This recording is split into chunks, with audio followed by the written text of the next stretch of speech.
Si me voy quedando sin voz, perdonadme, pero es lo lógico, o sea, basta que hoy tenga que eso para levantarme con la garganta hecha una mierda. Pero son cosas habituales. No hago presentación porque creo que todos me conocéis. Y el que no me conozca no se le va a olvidar quién soy después de esta tarde. Eso que os quede claro. La otra persona de la que vamos a hablar es un señor inglés, muy típicamente inglés, llamado Tolkien, J.R.R. Tolkien, como firmaba él directamente, y que, bueno, pues ha pasado a la historia, sobre todo por una razón muy concreta, por haber escrito 2 libros realmente, porque el resto han sido obras que han sido complementarias de esos libros. Realmente este señor Tolkien nunca fue un gran escritor en el sentido de una gran producción, sino que fue un escritor que tuvo unas circunstancias concretas que hicieron que se hiciera famoso. Y es lo que vamos a ver hoy en día, porque realmente no vamos a analizar tanto la historia de Tolkien, seamos sinceros, sino lo que vamos a ver es cómo su obra ha influido a nivel social, que eso es lo que normalmente no se suele comentar, y es muy importante.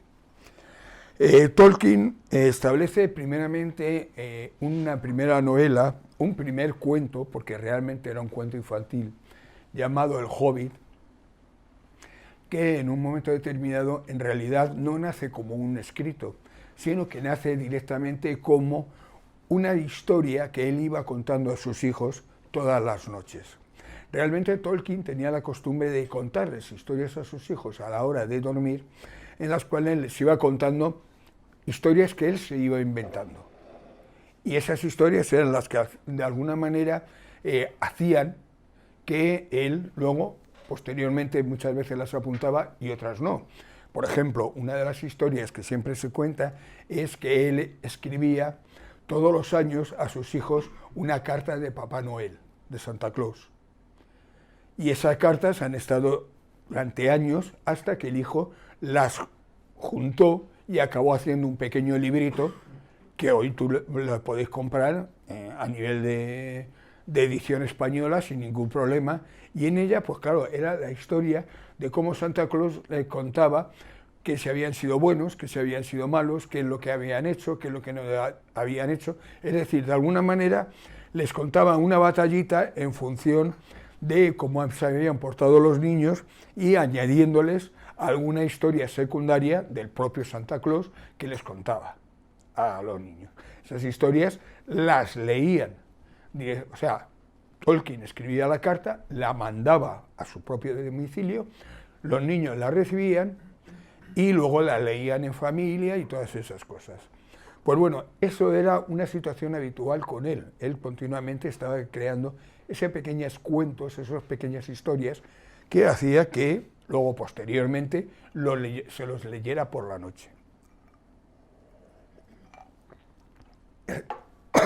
Y así nace ese cuento llamado El Hobbit, que nace, dice la leyenda, a partir de una frase que él escribió según estaba corrigiendo un examen.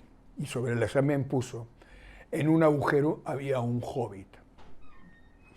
Desde ese momento Tolkien empieza de alguna manera a establecer más historias de esos supuestos hobbit o de ese supuesto hobbit, que quede claro que el hobbit es un personaje que se inventa él, porque a nivel de ninguna mitología europea o fuera de Europa existía. O sea, que es un personaje creado por él, que con los años ahora mismo en muchas mitologías, sobre todo finlandesas y demás, se quiere decir que ya existían los hobbits. No es cierto. Lo que ha pasado es que, bueno, que con los años ha ido habiendo cada vez más historias de hobbit y ha habido mucha gente que se ha añadido directamente a contar historias de hobbit, con lo cual ha sido un problema de crear una nueva mitología a partir de su propia obra. Con esa historia él crea una primera narración mucho más infantil, el Hobbit, en el cual, pues bueno, va mezclando toda una serie de elementos a partir de lo que él conocía. Él, encima de todo, era filólogo, con lo cual conocía muchísimo todo lo que eran las leyendas centroeuropeas, nórdicas, lo que eran las leyendas de Inglaterra y demás. Pero había una cosa que a él le molestaba muchísimo, y es que la mentalidad inglesa había hecho que desapareciera totalmente lo que era la mitología propia de Inglaterra.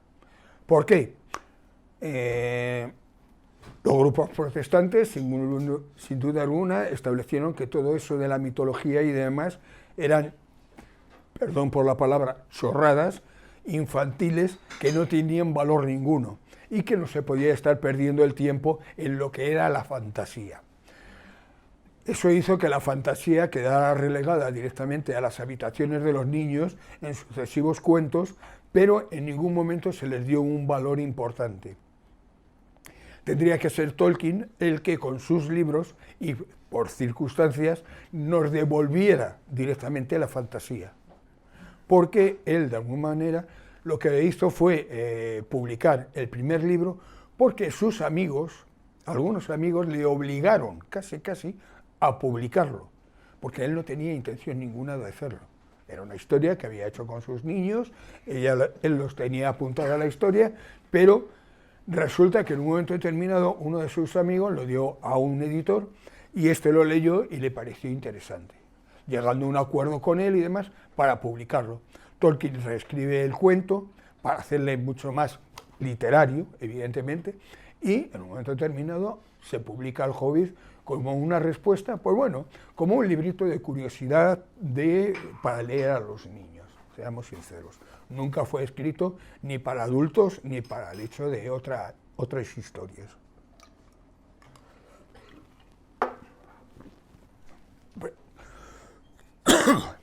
El problema fue directamente que aquel libro tuvo un éxito que no se lo esperaban. Tuvo una respuesta muy importante a nivel de Inglaterra y el editor empezó a vender los derechos a otros países, Estados Unidos, Europa. Entonces casi todos los países fueron cogiéndolo e incluso tenemos la anécdota de que, claro, en la época en que fue escrito, en Alemania estaba la Alemania nazi, la cual compraron los derechos, pero lo consideraron un subproducto judío, aunque Tolkien no tenía nada que ver con los judíos, nunca fue judío, y directamente el problema estaba que lo determinaron así porque les pareció bien, y entonces hubo una censura directa que impidió completamente que fuera casi publicado. Su edición fue mínima. Pero en otros países sí tuvo una gran respuesta. En Estados Unidos tuvo la circunstancia de que tuvo una gran respuesta directamente, sobre todo en el mundo académico universitario. La juventud de esa época encontraron en El Hobbit un libro que de alguna manera les resultó muy atractivo. ¿Por qué? Porque se trataban una serie de conceptos que en ese momento estaban empezando a tener muchísima revolución allí. La relación con la naturaleza, la existencia del antibelicismo de los hobbits, la existencia en un momento determinado de hablar, pues eso, de grandes superficies, de praderas y demás y tal, todo aquello del hobbitón, pero claro, el tema estaba en que ellos vieron algo que en Europa no se vio con tanta facilidad, y era ese inicio que se estaba produciendo del movimiento hippie, que encontró en este libro algo que representaba mucho lo que ellos de alguna manera proclamaban. Estábamos hablando desde, pues es eso, la relación con la naturaleza, la defensa de la misma, todo ese tipo de historias que en un momento determinado van a producir y van a dar una gran respuesta a ese nivel, lo cual hizo que, claro, que en Estados Unidos la venta del libro se convirtió en un absoluto bestseller. Esto va a hacer que el libro del Hobbit, seguimos todavía con él, vaya a tener toda una respuesta social muy importante, Porque, claro, igual que en Estados Unidos se potencia muchísimo, en países como, por ejemplo, en España, se prohíbe, precisamente por eso, porque potenciaba el amor a la naturaleza, la existencia de una relación social de grupo que rozaba entre los jóvenes casi ideas comunistas, porque todo era un poco de todos, toda esa situación, y claro, siempre hubo algo en lo que en este país nos enganchamos muy bien, y es el hecho de que los jóvenes incitaban al consumo de drogas. Estaban todo el día con la pipa fumando la hierba. Con lo cual, eso era una historia que lógicamente no tenía mucha facilidad de salida. Total, que al final, la historia hace de alguna manera que mientras el Hobbit se va extendiendo cada vez más por el mundo, el editor inglés, sobre todo por influencia del editor americano, le pide que quiere más libros de Hobbit. Tolkien empieza a hacer una especie de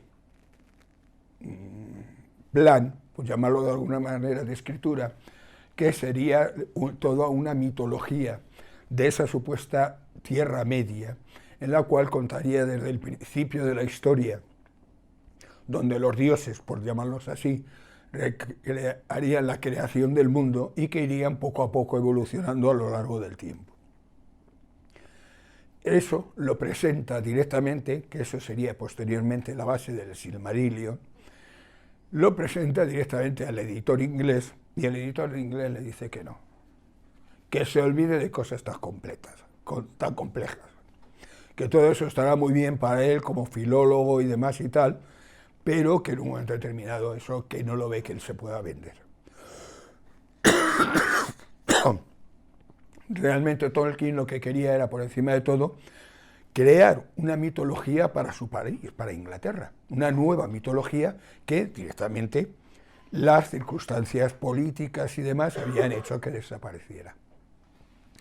Los cuentos se habían convertido todos en cuentos infantiles y sin valor ninguno. Con lo cual fue muy interesante que Tolkien intentara hacer esto, porque lo que quería era recuperar de alguna manera una mitología perdida.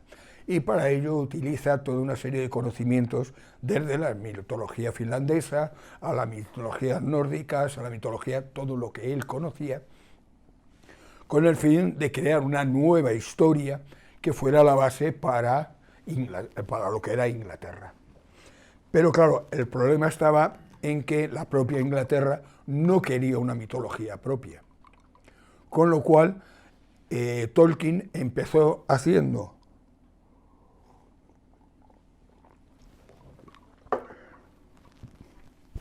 toda una historia que representaba toda esa construcción de un mundo que era la Tierra Media, que en realidad no era otro sitio nada más que Inglaterra. Las tierras de Hobbiton, aquellas zonas verdes inmensas y demás, no eran nada más que las praderas de Gran Bretaña. No era otra cosa. La existencia en un momento determinado de toda una serie de personajes muy asociados a la naturaleza estaban muy en relación con la figura de la gente que trabajaba el campo en Inglaterra. Realmente estaban hablando de los granjeros y agricultores de lo que era directamente Inglaterra. Y todo eso era la base directamente para ese nuevo mundo que en un momento determinado quería crear Tolkien. Pero como os digo, directamente no interesó. No le interesó al editor inglés y al americano todavía menos. Porque el americano lo tenía claro, él quería más historias de Hobbit, porque era lo que había vendido y el otro que escribiera lo que le diera la gana, pero que le diera sus historias de Hobbit. Con lo cual, en un momento determinado, Tolkien coge una parte del Silmarillion y empieza a desarrollarla. Tarda 10 años en desarrollarlo y al final escribe El Señor de los Anillos. Cuando llega con El Señor de los Anillos al editor, el editor, vamos a decir que se pone nervioso. ¿Qué hace con todo ese texto? Estamos hablando de que, claro, casi son 1000 y algo páginas, 1200 páginas. Con lo cual, es lo que decía, bueno, yo como voy a editar esto no lo vendo ni loco. Y es cuando él, por propia decisión, decide cortarlo en 3 trozos. Lo cortan en 3 trozos y Tolkien, que evidentemente se adapta a lo que hay porque no le queda más remedio, decide en un momento determinado reconstruir un poco la historia para que cada libro sea por independiente y que cada uno pueda llevar un título independiente. Y así conocemos El Señor de los Anillos, que es lo que realmente ha llegado hasta nosotros. A España lo primero que llegó fue la edición argentina, que es la que yo todavía tengo en casa, porque en España ya os digo que estaba prohibido. O sea, yo lo compré en una librería, que era la librería argentina, curiosamente, que traían libros de allí y que tú los comprabas un poco en secreto, vamos a decirlo así. Tenían una parte de libros de allí de Argentina que evidentemente aquí no se podían vender y tú llegabas a esos libros y tú, vamos, para algunos aquello eran como entrar directamente en el Santo Grial. O sea, encontrabas cosas que no te podías ni plantear en un momento determinado a la hora de que pudieras comprarlos en España. Pero digo El Señor de los Anillos o el Capital de Barras. O sea, eso era lo habitual que había. Con lo cual, la primera edición que sale en Inglaterra del Señor de los Anillos tiene bastante respuesta. Estamos hablando de que esto es pasado, poco después de pasada la Primera Guerra Mundial, donde Tolkien ha tenido toda una serie de experiencias bastante desagradables. Vamos, realmente lo tienen que repatriar porque casi se muere. Y en ese tiempo es cuando empieza a escribir todo lo que es el tema directamente del Señor de los Anillos, los libros que hoy conocemos. Cuando son publicados luego directamente en Estados Unidos igual, es un éxito absoluto. Estamos hablando de que se llegaron a vender ese año de los primeros 3 tomos alrededor de 100 millones de ejemplares en todo el mundo, que quede claro. Y claro, la situación económica de Tolkien cambió bastante. Aunque sus derechos eran una verdadera porquería, porque estamos hablando de que los editores, tanto ingleses como americanos, no eran personas para echarles, eran para echarles de comer aparte directamente, pero claro, tuvieron que responder y la poca respuesta que tuvieron fue suficiente para que él, ante esas burradas de ediciones, pudiera funcionar mejor. Y se estableciera únicamente, pues bueno, en seguir dando clases en la universidad, como él estaba,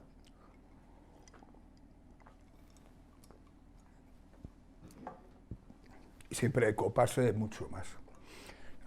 Establece, claro, su vida ya cambia totalmente, se dedica mucho más a querer construir aquel Silmarillion, que en un momento determinado era la idea original, y no El Señor de los Anillos, pero en ningún momento encontró un apoyo económico, o sea, a nivel de respuesta de editoriales para aquel libro, y sin duda alguna él tampoco estaba como por muy en la labor de meterse con aquella obra de una envergadura tan sumamente impresionante.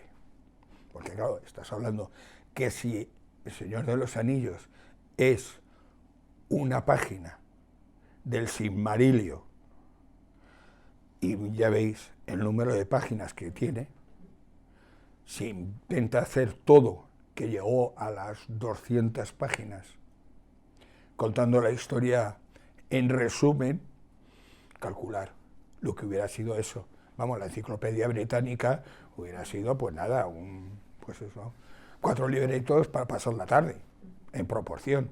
Con lo cual, ahí, sin duda alguna, pues es la eterna guerra de los grupos que apoyan muchísimo a Tolkien, que le consideran un gran escritor, y el resto de la población que de alguna manera le consideran, pues bueno, un escritor bueno, interesante y demás, pero no de una gran producción.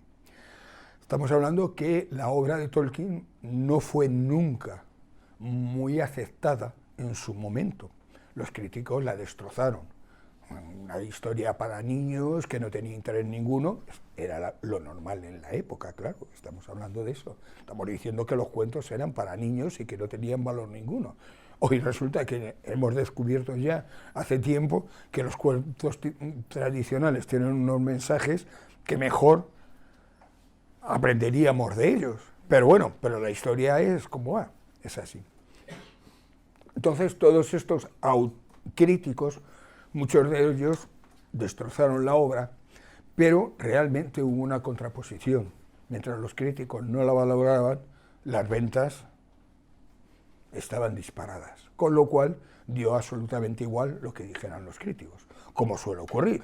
Entendamos que un crítico es un señor que valora la obra de otra, pero nunca ha escrito nada a él, con lo cual nunca he llegado, yo personalmente nunca he llegado a saber para qué sirve un crítico, directamente, y esa frase la decía Groucho Marx, ¿no?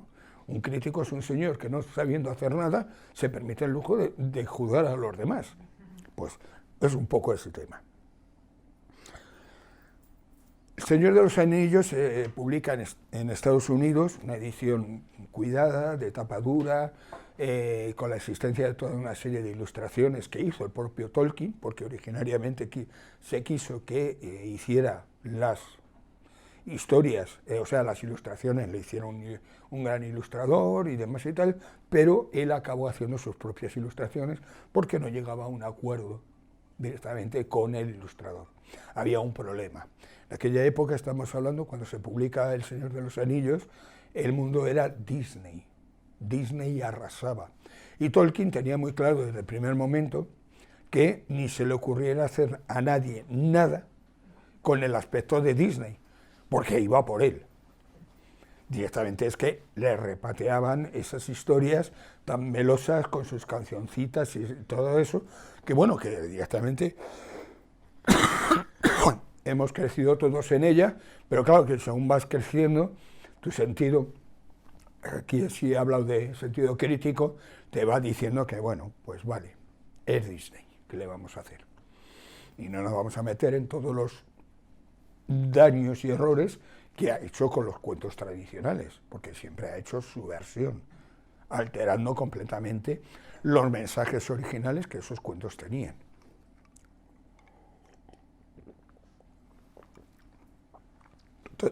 Total, que al final él hace sus dibujos, se meten en el libro y se publican tanto en Europa como en Estados Unidos y siguen vendiendo lo que quiere. Pero no acaba de despegar de una forma excesivamente meteórica. La historia nace cuando un oportunista, el editor, basándose en algunos pequeños notas, por llamarlo de alguna manera, por no decir otra cosa peor, de lo que era la ley de propiedad intelectual americana, saca una edición de tamaño bolsillo, sin el permiso de Tolkien. Eso se convierte no en un bestseller, en el éxito absoluto que ha habido más importante en Estados Unidos durante años. Se vendieron millones. Si originariamente llegaron a unos 100 millones, de esta no se tiene control, porque claro, al ser una edición pirata, no había un control verdadero a nivel de la venta. ¿Qué ocurre? Que al final el editor acaba haciendo una edición corregida, dirigida y demás y tal por Tolkien, de edición de bolsillo. Y esa es la que de alguna manera arrasa en el mundo. Y es la que nos llega a nosotros, por ejemplo, cuando Minotauro saca la edición española, lo que hace es la traducción en un momento determinado de esa edición originaria. Tenemos la circunstancia de que, claro, siempre se dice, bueno, es que es una historia un poco infantil, es que los duendes, ¿no? Vamos a ver, entendamos. Como buen libro que nace de querer ser un elemento simbólico, porque Tolkien lo escribe como un nuevo elemento mitológico, vamos a encontrar toda una serie de datos y de circunstancias que ha sido necesario el tiempo para comprender su éxito. Una de las cosas que se establece es que El Señor de los Anillos es la mejor representación que hay del mito del héroe que luego, que Joseph Campbell nos vendería como algo que está en todas las grandes narraciones. Es verdad, pero Joseph Campbell no existía entonces. Lo que existía eran las Edas nórdicas y finlandesas, que es donde él se fundamenta para crear el mundo de Tolkien, su propio mundo. Claro, cuando Campbell analiza esas Edas, saca una serie de normas que son las que están directamente en Tolkien. Él no entiende y no conoce lo que era el mundo directamente del mito del héroe, pero reproduce también lo que es la estructura narrativa de estas Edas, que es completamente un adelanto a lo que sería posteriormente el trabajo de Campbell. Luego tenemos toda una serie de elementos que vamos a estar viendo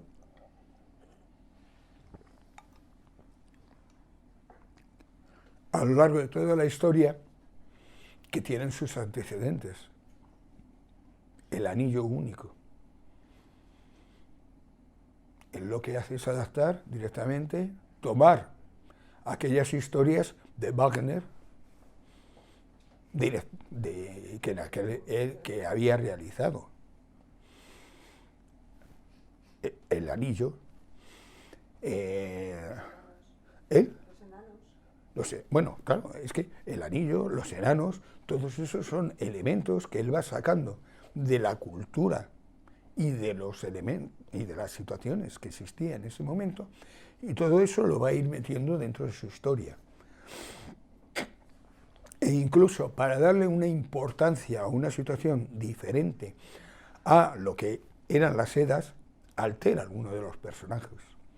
Los elfos, que originariamente eran pequeños, negros y cabezones, se convierten, pues bueno, en lo que nosotros hoy en día conocemos de casi de las películas. Lo contrario, seres altos, rubios y con los ojos azules. No hay simbología nazi ninguna. Hay quien le quiere buscar los 3 pies al gato, que se lo busque. Pero Tolkien desde el primer momento se opuso al movimiento alemán y llegó hasta el extremo de que cuando le empezaron a poner problemas en Alemania de su obra y a decir que realmente era una obra que potenciaba los valores existentes de la raza aria y demás y tal, prohibió su publicación en Alemania.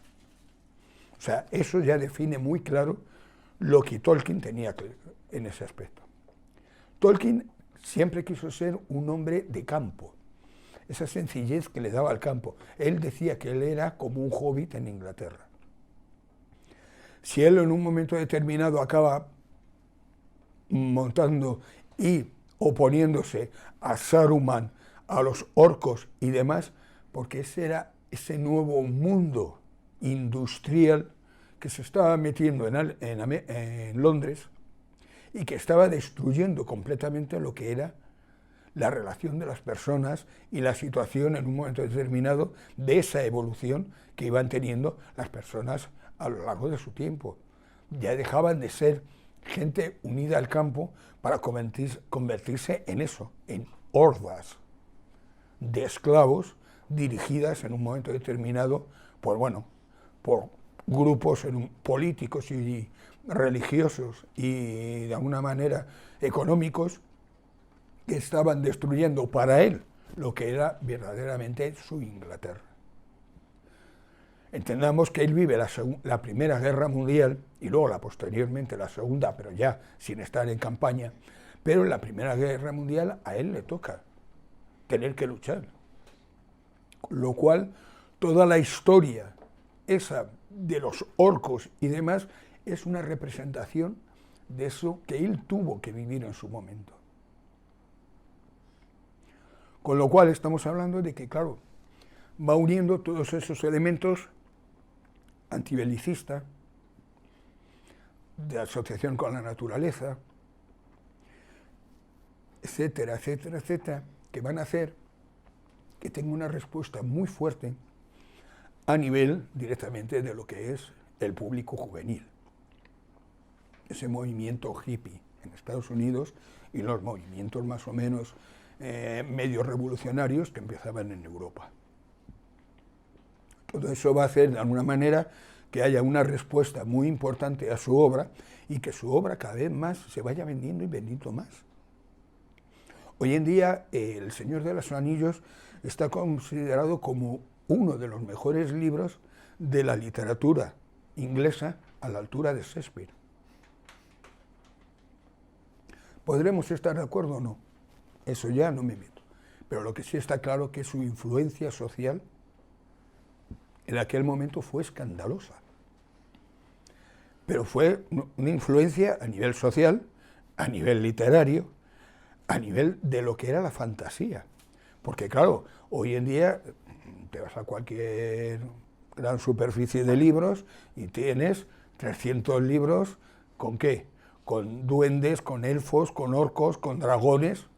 Todo eso no lo devuelve Tolkien con su obra, porque antes no era valorado. Empieza a ser valorado cuando, de alguna manera, eso aparece y empieza a considerarse que la fantasía es uno de los elementos más importantes del ser humano.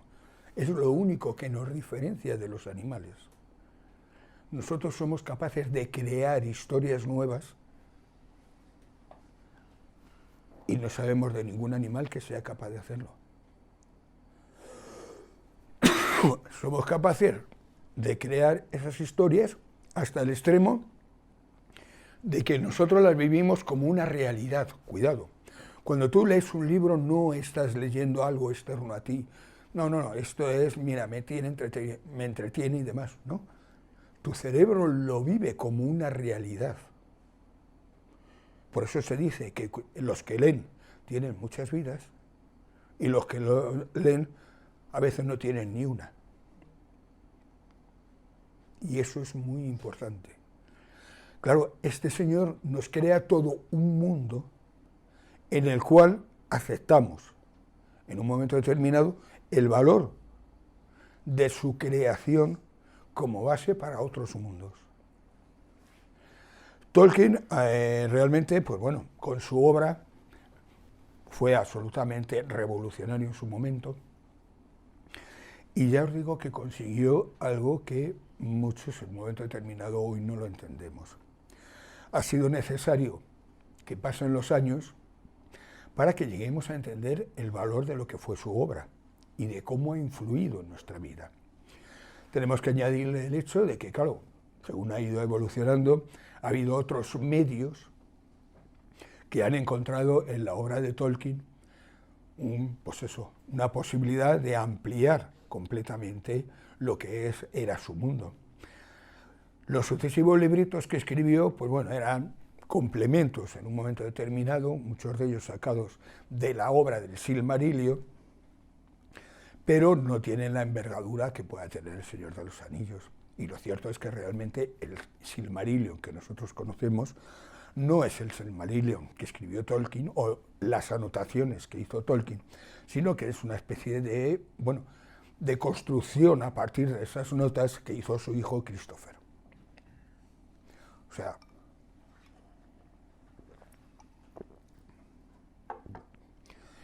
esa es la realidad. Cuando Tolkien muere, Christopher es el que se queda, de alguna manera, un poco en la albacea de los derechos, y desde el primer momento no es muy amigo de que la obra de Tolkien crezca. Pero bueno, las circunstancias y el dinero cambian la manera de opinar. El primer intento de continuación de la obra de Tolkien fue Disney. Disney intentó hacer El Señor de los Anillos en animación. Pero claro, desde el primer momento Tolkien había dicho que no quería saber nada de Disney, por lo cual el hijo respetó la opinión del padre. Y en ese momento se aceptó para hacer lo que era una adaptación para televisión, que luego acabaría en el cine, que era de animación, una película de Ralph Bass, dos señores que de alguna manera renovaron el cine de animación con esta película porque metieron un aparato que se llamaba el rotoscopio. El rotoscopio, su funcionamiento era sencillo. Grababan a una persona normal, o sea, una persona, haciendo el movimiento y demás de la escena que ellos querían, y luego se pasaba fotograma a fotograma a dibujo. Con lo cual, la labor de trabajo fue impresionante, y cuando veis hoy en día la película en sí, podréis decir todo lo que queráis, pero la animación es perfecta. Existe El Señor de los Anillos, que realmente eran originariamente dos películas, pero la segunda no se llegó nunca a hacer por problemas económicos del estudio. Gracias, pero es que ya, si estoy con él, lo que me va a pasar es que por menos de nada me le trago y la ligo más todavía. Luego te le cojo. El tema fue ese. Se hizo esa película, fue un gran éxito, pero claro, en un momento determinado el problema fue que la productora tuvo problemas económicos porque siempre hubo una mancha negra detrás que se dedicó a ir hundiendo a todos los sucesivos estudios de animación que era Disney. Disney tiene una historia muy negra, pero muy negra. Mucho más de lo que nos creemos. Vamos, realmente os puedo contar que, por ejemplo, la primera película que se hizo de animación no fue la de la Cenicienta, que es la que nos venden siempre, que es la primera de Disney, no. Se estaba haciendo una que eran los viajes de Gulliver, por los estudios Fleischer, los que hacían aquello de, que era los que hacían las historietas de Betty Boop, por ejemplo, que esa es mucho más conocido que la del payaso Coco. Bueno, pues en un momento determinado Disney llega y acaba hipotecando su casa 3 veces para poder llegar al dinero necesario para hacer la película, porque él sabía que el primero que sacara una película de animación se llevaba todo. Llegó a contratar gente de los Fleischer para, en un momento determinado, sacar información de lo que estaban haciendo para metérselo en su película. Claro, realmente Disney no hace una película, hace un mediometraje, porque la historia esta de la Cenicienta no es un largometraje, es un mediometraje.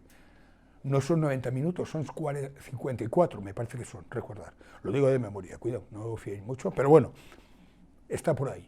Con lo cual, realmente engañó a la gente, vendiéndole que había hecho una película, cuando en realidad no era una película completa. Bueno, pues Disney siempre fue un verdadero piedra en el zapato de todos los estudios de animación. Y en un momento determinado, pues hubo sus más y sus menos con Ralph Bakshi, y acabaron, se metió por medio la época de la persecución en Estados Unidos de los comunistas y demás y tal, y en un momento determinado, claro, Disney se asoció directamente a Truman y a toda la cacería que hubo a nivel de actores, escritores y demás y tal, para hacer limpieza dentro del mundo de la animación. Y entre ellos se llevaron por delante a este estudio. Por eso no pudieron hacer la segunda parte. Pero si tenéis posibilidad de ver la primera parte, yo os la aconsejo. Es una verdadera maravilla. Y además lo bueno que tiene es que, si veis esa película, el 60% de las escenas que posteriormente se han hecho, incluso Peter Jackson, están calcadas de esa película.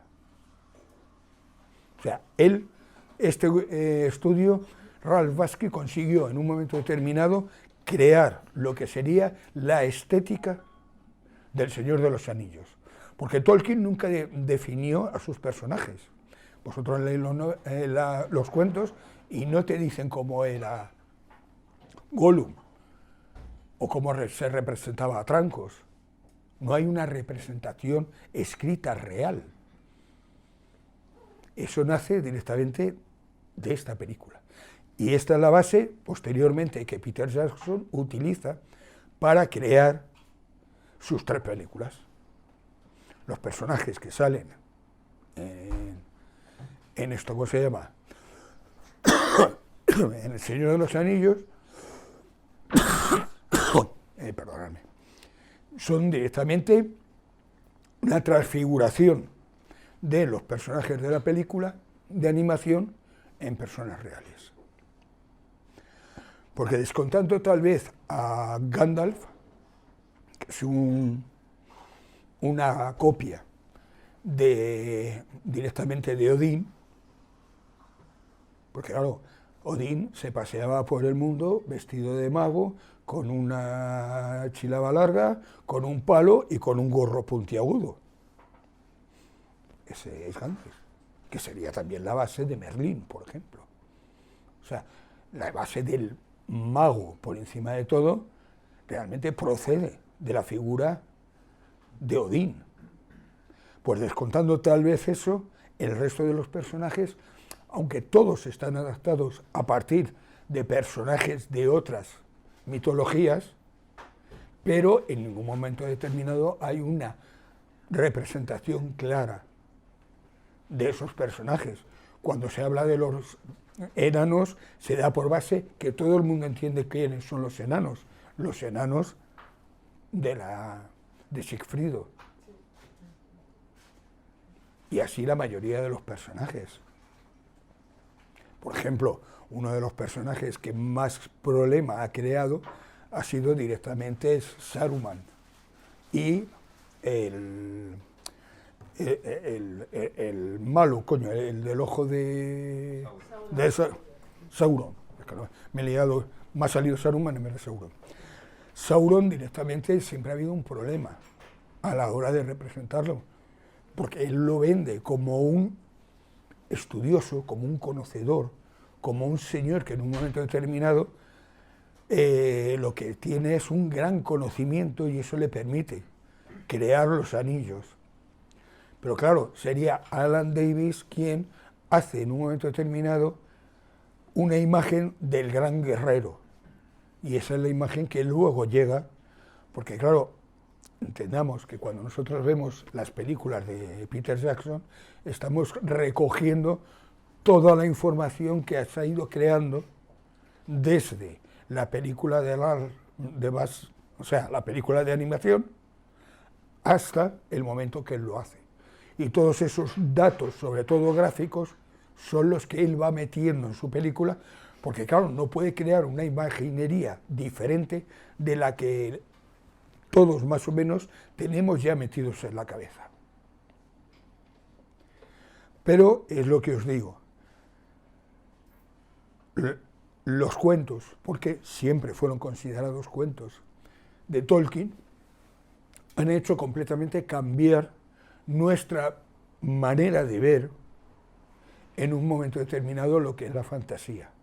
Y desde su mundo, el mundo que él vivió en un momento determinado con su guerra, con su mundo de la universidad en donde estaba, con sus relaciones de amigos, los Inquis, un grupo en los cuales se reunían para leer los cuentos, las cosas que estaban escribiendo. Entre ellos estaba C.S. Lewis, con su famoso Narnia.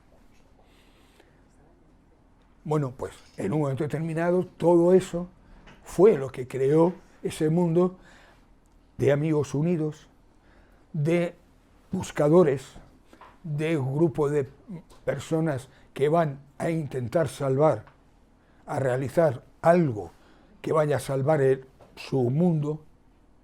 Todo eso, que es la mitología del héroe, él lo escribió antes de que algo como eso se estuviera hablando. Y además tuvo un gran valor, porque El Señor de los Anillos él lo reescribió hasta 3 veces para las sucesivas ediciones. Originalmente era muy católico. Vamos a ver, Tolkien, por nacimiento y demás, era protestante, pero en un momento determinado se vuelve católico. Y entonces todo eso de alguna manera lo proyecta en su obra. Pero claro, con el paso del tiempo, él mismo y los editores se dan cuenta de que esa parte no es muy entendida. Porque claro, el porcentaje más alto de la gente que compra su libro son protestantes.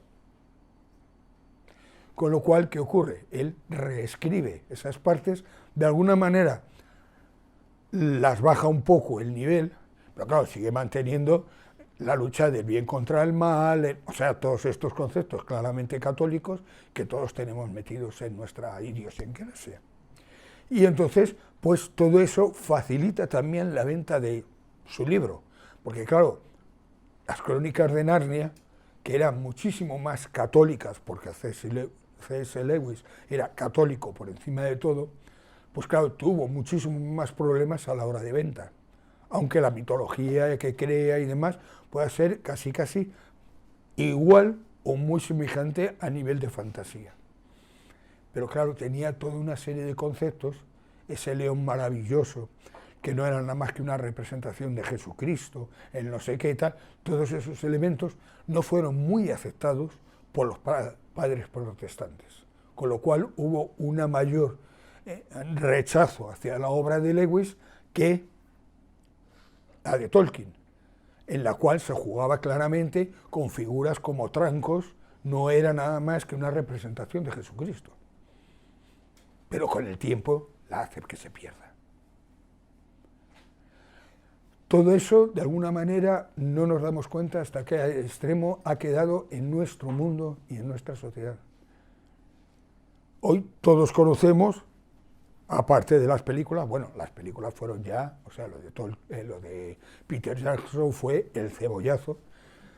Eso consiguió que se llegaran a vender, pues no sé, me parece que tengo por ahí apuntados casi 400 millones de ejemplares solamente con la primera película. Yo os puedo decir, por circunstancias, yo tuve la suerte de, con un amigo, hicimos una enciclopedia Tolkien con todos los términos que tenía tanto Tolkien como el hijo en sus libros en ese momento, con una serie de dibujitos y demás que hice yo. Bueno, el primer año vendimos 15.000 ejemplares, porque nos coincidió directamente con la salida de la primera película. Y estoy hablando de un diccionario, cuidado, que es un coñazo, porque es tal término, ciudad localizada en el norte de no sé qué, o sea, es eso, un diccionario. Bueno, pues vendimos 15.000 ejemplares, de los cuales, claro, evidentemente os puedo decir que no viene ni un duro, porque el editor, no ya casi le metimos en juicio, sino casi le tiramos por la escalera. Pero bueno, esos son temas aparte, problemas de las editoriales españolas. Pero vamos, os digo directamente que es eso. Peter Jackson consiguió con sus películas hacer directamente algo que no se esperaba nunca. Porque claro, cuando se plantea el hecho de hacer la película, la idea original es meter los 3 libros en una película, con lo cual Peter Jackson se niega. Se tiran, me parece que fueron 5 años de pelea, y al final, pues bueno, la productora definió que, bueno, pues vamos a intentarla. Grabamos todo a la par, montamos la primera y según cómo responda, ya veremos. Claro, aquella primera película del Señor de los Anillos fue un éxito económico como no se había conocido en muchísimos años. Bueno, directamente fue quien desplazó a la película más taquillera, que era La Guerra de las Galaxias. Bueno, La Guerra de las Galaxias también, las 3 originales, hay que analizarlas.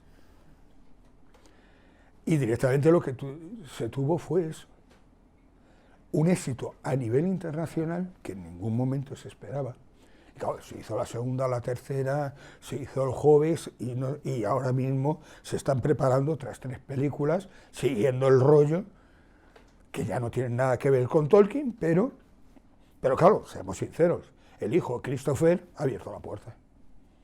Porque claro, cuando ya los libros de su padre empiezan a tener una caída, él empieza a escribir libros del mundo de la Tierra Media. Con lo cual, de alguna manera, él recuperó el valor de los libros de su padre. Porque al sacar libros nuevos que salían directamente a nivel de escaparate, eso hacía que los antiguos, los iniciales, fueran aceptadas y buscados. En fin, más o menos esto es lo que yo os quería contar, más que nada para que vierais lo que puede significar una novela a nivel social y la importancia que puede tener. No nos damos cuenta que nuestra cultura, la nuestra, la que estamos viviendo, es del siglo XIX en adelante. Nosotros no tenemos historias de los griegos, tenemos las historias de los griegos a nivel de los libros, que qué bonitos, no sé qué tal, pero tenemos la versión de esas historias en el XIX. El mundo de fantasía es XIX, es romanticismo puro. No hay nada anterior que realmente han llegado a nosotros, cuidado, pero no han influido tanto. Y dentro del Señor de los Anillos hay mucho romanticismo. Juegos de amor, juegos de enfrentamiento de los grandes héroes, juegos en un momento determinado de la compañía de los amigos, juego del héroe y el acompañante del héroe, que muchas veces es más importante que el propio héroe. Porque el propio Tolkien decía que él era Sam. No decía que fuera Frodo, él decía que era Sam Zagat. ¿Por qué? Porque era el eterno amigo, el que estaba ahí para apoyar, para ayudar, para siempre, en cualquier momento, dar una respuesta y una resolución al héroe. Pero fijaros, ¿cuántos héroes tienen su acompañante? No conozco ninguno que no lo tenga. Pero hasta en personajes que puedan ser, que digamos en un momento determinado como secundarios. El Capitán Trueno, con Goliat y Crispín. ¿No? Esas aventuras que directamente se hacían en España, que el pobre Víctor Mora no veía un duro, y que sin embargo se hacían ediciones de 100.000 ejemplares en Francia. Porque de Bruguera también hay que hablar aparte, claro. De las que tienes es eso. Todos los grandes personajes, casi todos, han tenido siempre un acompañante. Porque el valor del apoyo del acompañante era algo que Tolkien quería vender. Quería romper ese inicio de ese individualismo que estaba creando lo que era la industria, la nueva industria, y quería romperlo como fuera para volver a esa relación social de pueblo que él había vivido y había conocido. Porque él consideraba que ahí era donde las personas podían en un momento determinado alcanzar lo que ellos querían ser. Solamente en comunidad somos capaces de desarrollarnos. En el individualismo nunca. Porque el individualismo está para enfrentarnos. Con lo cual, su libro fue tan importante en una época, los años 60, que ha modificado muchísimos conceptos de nuestra propia vida y hoy, sin duda alguna, tendríamos que volver a leer el libro para aprender. Aprender qué es lo que nos quería enseñar. Yo os recomiendo que lo leáis, de verdad. Sé que al principio cuesta, porque es un tipo de literatura muy descriptiva, muy tranquila, no tiene mucha acción y demás, porque la acción es justa y necesaria, y la que tiene que haber, pero es mucha más una relación de personajes. Y las relaciones de personajes son las que nos enseñan esas circunstancias en las que hay que responder. Entonces yo os recomiendo que lo leáis. Si veis que os resulta muy difícil, es fácil. 10, 12, 20 páginas diarias. Y cuando os deis cuenta, estáis acabando el tercer libro. Os lo digo de verdad. Porque conozco a demasiada gente que me han dicho eso. Oh, es que empezarla no sé qué, porque es que claro, tan gordo, es que no puedo, porque me... Haz esto.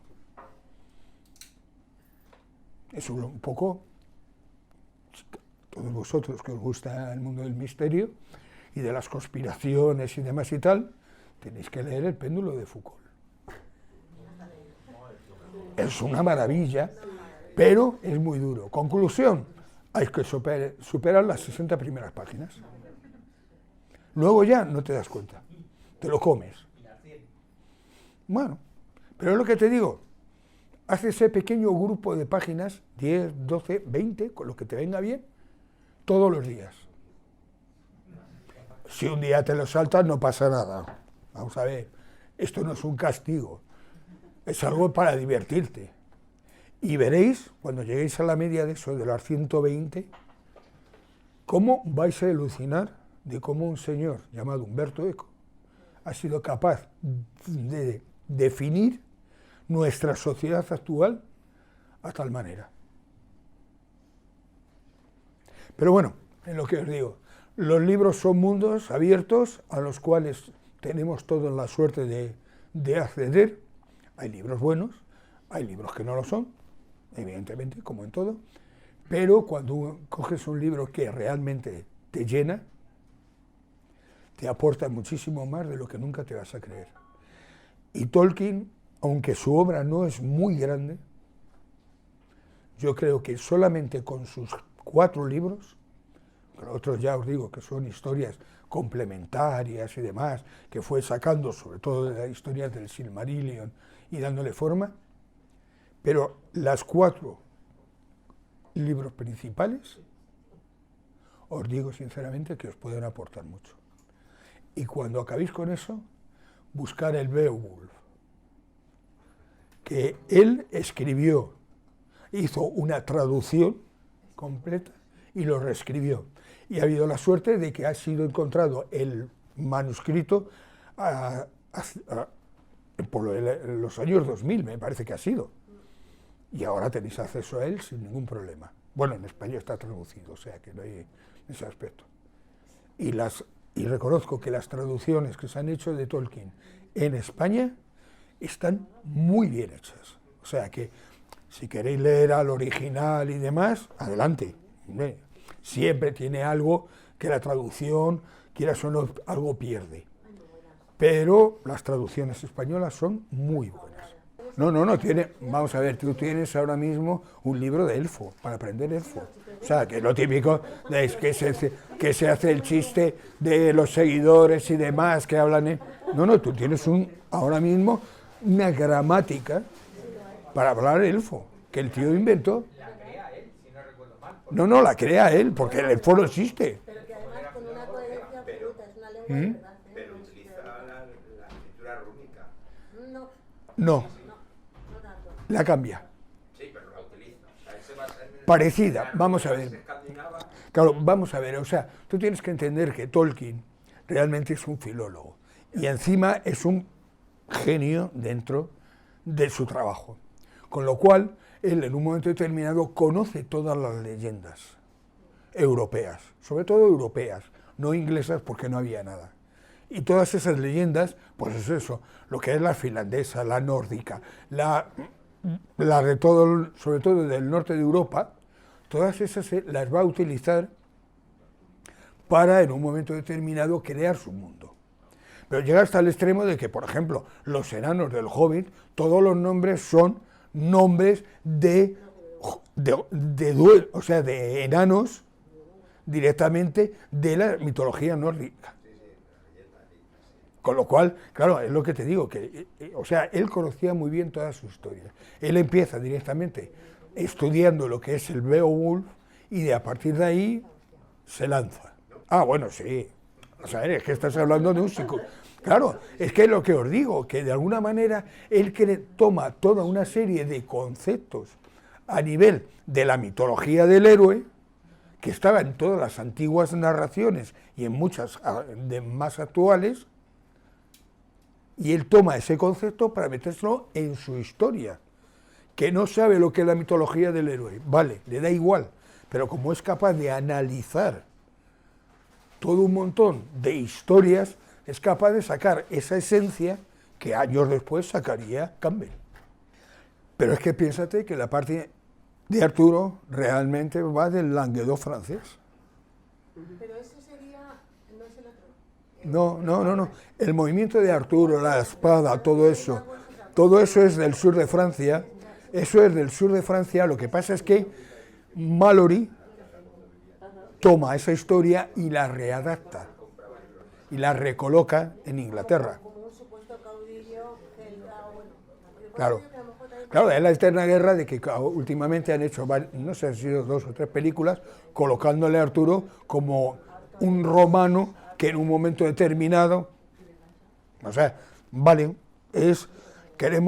mira, el problema de hoy en día con la mitología en general que tenemos es que nos empeñamos en que sea real. A nosotros nos han hecho un verdadero desastre a nivel cerebral con la religión católica. Me voy a meter con ella como tiene que ser. Si no me meto, no hay conferencia. Ellos han establecido claramente que toda la mitología de ese personaje que es Jesucristo es real. Entendamos, no hay ni un solo dato que lo demuestre. Las únicas referencias están en la Biblia. Que si no lo tomamos, que la Biblia es un libro para tomárselo en serio, yo me tomo El Señor de los Anillos porque me gusta más Gandalf. Entendamos la historia. Entonces, claro, el problema que tenemos es que como hemos jugado tanto con ese concepto de la realidad, o sea, yo no estoy diciendo nada en contra de la creencia del Jesucristo. Me parece un mito muy bonito. Cuidado. Pero hay mucha más realidad dentro del budismo, porque por lo menos en Buda tenemos una serie de fechas que han existido, que es otro mito, pero al menos ahí hay una realidad histórica. Aquí no tenemos ningún dato histórico, y cada muestra es que todos los que intentan hacerlo, antes o después, con los años, acaban hablando del mito de Jesús como un elemento muy importante. Pero bueno, la cuestión histórica, porque claro, vemos cuando fue cambiada las historias en el siglo VI, en el siglo XII, cómo ha sido cambiadas muchas cosas en el XIX, en los principios del XX, todo eso se ha ido cambiando. ¿Qué ocurre? Que como no nos dicen que se ha cambiado, pues como no seas un poco tarao, como yo, lo admito, te dediques a buscar esas cosas, pues no accedes a ellas. O sea, ahora yo os digo, por ejemplo, que suena a chiste, pero en Sudamérica, ese Jesús de Benítez tiene más base a nivel de seguidores que el Jesús de la Iglesia Católica. Con lo cual, claro, te quedas así como diciendo, pero bueno, que Benítez dijo desde el primer momento que era una novela, aunque ahora juegue a la confusión. Pero esa es la realidad. Entonces, es lo que os digo, en un momento determinado, pues claro, como nos han metido en la cabeza esa necesidad de la verdad y de la realidad de las cosas, pues claro, queremos colocarlas en todo. Y a nosotros nos venden la historia y nos dicen, no, porque la verdad de la historia es esta. ¿La historia? ¿Qué historia? La de los 4 cenutrios todo el día dándose de hostias en batallas, reyes, papas y gente por el estilo, o la historia de la gente de la calle. ¿Cuál de las dos historias es real? ¿La primera que la escriben los ganadores o la segunda que apenas nos ha llegado? Porque claro, la Edad Media, todos son batallas. reyes descerebrados, pegándose unos con otros. Y bueno, ¿qué sacaba al pueblo de eso? Pues pasarla a las de Caín. Eran reyes, ¿vale? No opino al respecto. Pero ese es el tema. Nos hemos creído que las cosas tienen que ser, que la verdad es lo que alguien ha asegurado en un momento determinado que era. Y vamos viendo día a día, hoy en día, que esa verdad se van cayendo solas. Porque lo que hace años decíamos, yo qué sé, de los visigodos, hoy ha cambiado completamente el mensaje. ¿Por qué? Porque ha habido gente que los ha estudiado de verdad. Antes se hablaba de eso, de, no, en España, yo eso lo he oído, me han obligado a aprenderlo en el colegio, porque en España teníamos en el norte los celtas, en el sur los íberos, y se juntaron en el centro y montaron los celtíberos. Eso lo ha existido en la puñetera vida. Pero era lo que el gobierno estableció en su momento, porque era una ideología que venía como muy bien para su idea de un país independiente y con una historia propia. No, porque en España los árabes en realidad los echamos de España porque fue una reconquista. ¿Qué cojones de reconquista? Los árabes que echamos llevaban tantos años viviendo en España como los íberos, o casi directamente como los cristianos. Eran tan españoles como nosotros. Lo que pasa es que, claro, hubo que vender una historia. Y ese es el gran problema, que todas esas historias, entre comillas, que nos han ido contando, nos las hemos ido comiendo. Entonces, claro, nuestra respuesta siempre es eso. No. La verdad es no. No existe. O sea, en ciencia no existe ninguna verdad. Me da igual que sea física, química, matemáticas, historia, lo que queráis. No existe ninguna verdad. Existen cosas lo más probable en ese momento. Yo os puedo decir, yo cuando empecé medicina, por ejemplo, lo que se sabía del cerebro y lo que se sabe ahora, es escandaloso. Lo que ha cambiado la historia. Con lo cual, es lo que tenéis que tener siempre, ese sentido de crítico, pero crítico de decir, bueno, esto es lo que hay ahora, no quiere decir que sea lo único absolutamente verdad, mañana puede ser otra cosa, pero lo que sí está claro, que en este momento todos los datos dan la idea de que esa es la realidad. Pero claro, cuando tú no tienes datos que te den esa realidad, no puedes decir nada. Entonces es lo que os digo. O sea, en un momento determinado, la gran diferencia entre la fe y la ciencia es que en la ciencia dudamos de todo y en la fe no lo creemos todo. Es la gran diferencia.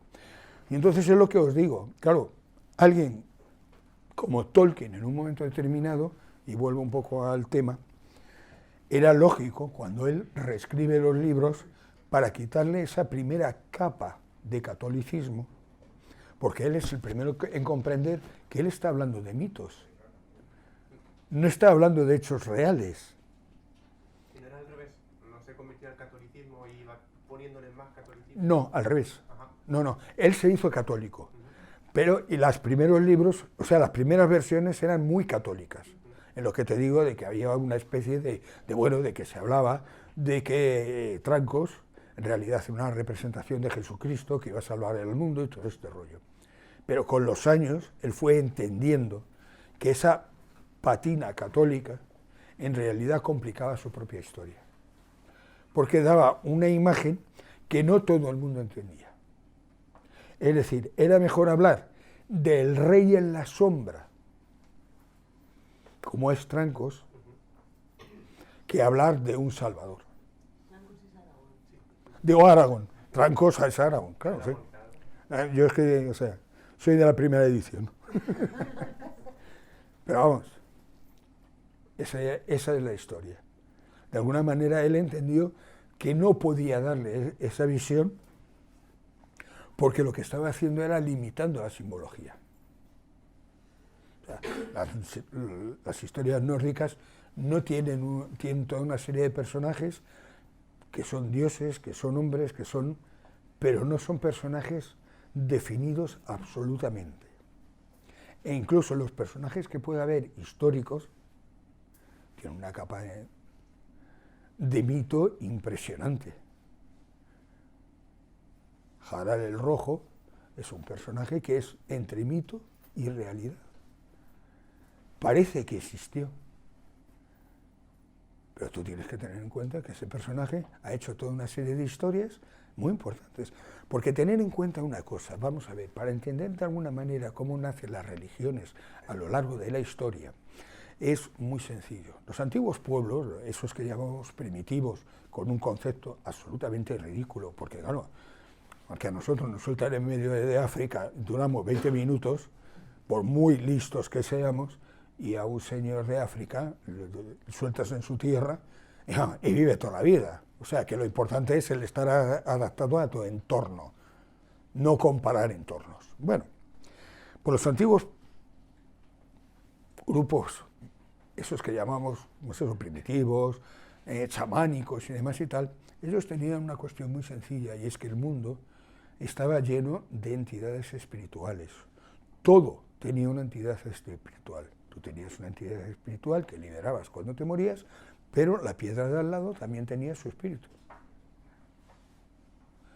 Y entonces ellos, claro, todo su movimiento a nivel histórico, es que no me gusta llamar religioso, su movimiento a nivel de comunicación con la naturaleza era a través de los espíritus de esos animales. Los chamanes llegaban a un acuerdo con el espíritu del búfalo para que protegiera al grupo y permitiera que pudieran cazarlos. O sea, el chamán actuaba como un mediador entre el mundo del físico y el mundo de los espíritus. Nosotros tenemos referencias claramente en la época neandertal donde ya hay enterramientos. Es decir, que estamos hablando de algo que sobrevive, hay algo que hay que cuidar. No es un trozo de carne que se tira en un rincón, no, se le entierra y con unas condiciones. Se le pinta de rojo, qué curioso. No todos nacemos rojos de la sangre de nuestra madre. Se le asocia a todo tipo de conchas marinas. La vulva siempre ha sido representada por la concha marina. Se le dan objetos para que cuando vuelva siga teniendo sus propios objetos, la lanza, la espada, no sé qué. Los egipcios con sus monstruosidades, todo eso. Pero claro, el tema funcionaba de la siguiente manera. Al principio todos los dioses eran animales, porque ellos eran los que protegían a las personas. El oso, el lobo, el búfalo, dependiendo de tu región, dependiendo de lo que tú tenías. Claro, tú te vas directamente al norte de España y todos son pinturas de bisontes. ¿Cuál era el dios protector? El bisonte. ¿Por qué? Porque era la pieza más codiciada a la hora de la caza. Entonces tú pintabas directamente el bisonte porque lo que estabas haciendo era un ritual en el cual tú representabas que ese animal mañana, igual que tú le habías capturado para hacerle en imagen, mañana le ibas a poder capturar como elemento. Todo esto son ideas antropológicas sacadas a partir de los pueblos primitivos actuales, ¿me entiendes? Que se ha hecho una asociación, que quede claro. O sea, nadie ha estado allí para ver realmente lo que hacían. Hubiera sido maravilloso, pero bueno, pero más o menos podemos hacer lo que es una traslación cultural entre pueblos de Sudamérica, sobre todo, de la zona de la Amazonía y demás y tal, con pueblos actuales, con pueblos de aquella época. Bueno, entonces todo eso ha tenido una simbología. Con los años, los colectivos humanos han ido creciendo. Se valora que todo aquello eran normalmente en colectivos de unas 60 personas, no había más. ¿Por qué? Porque en 60 personas nos conocemos todos.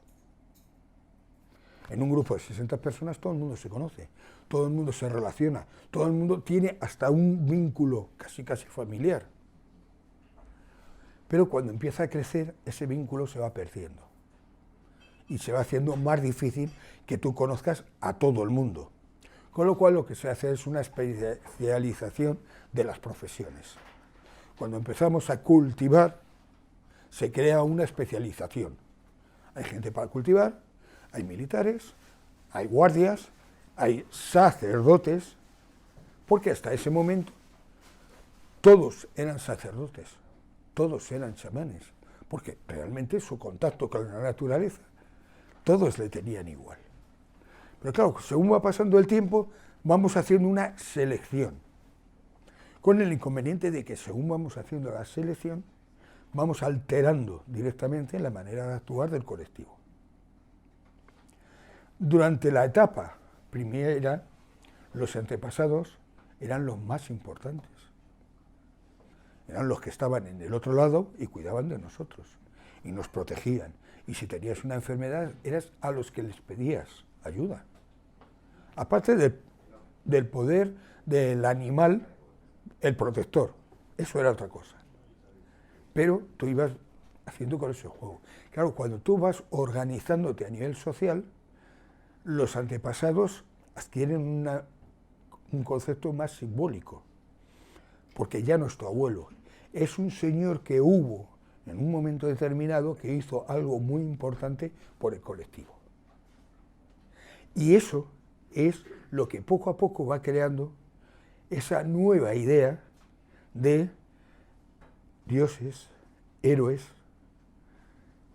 es decir, personajes que recuperan y recogen todo lo que es la influencia en un momento determinado de los antepasados, pero ya se convierten en elementos simbólicos. Ya no son reales, ya no es tu abuelo el que hizo, no, ahora es la representación de... Y entonces ya se hace la mezcla entre el mundo de los dioses, de los animales que nos cuidaban, y el mundo de los antepasados. Y curiosamente la primera imagen que son dioses antropomorfos, con cuerpo humano, pero cabeza de animal. ¿Os recuerda a alguien, no? Claro, la mayor religión que se crea en plan estructura en ese momento es Egipto. ¿Por qué? Porque tiene un elemento cultural muy importante y muy desarrollado. Y sus dioses pasan de ser directamente animales a ser animales antropomorfos, que luego pasarán a ser humanos. ¿Por qué? Porque en un momento determinado, claro, la egolatría del ser humano no puede permitir que sea importante un señor con cabeza de chacal. Tiene que ser una persona. Ese es el Dios ya, como establecido. Vamos a tener un Akenatón, un no sé qué, o sea, un dios del sol, pero es un hombre. No es un símbolo raro.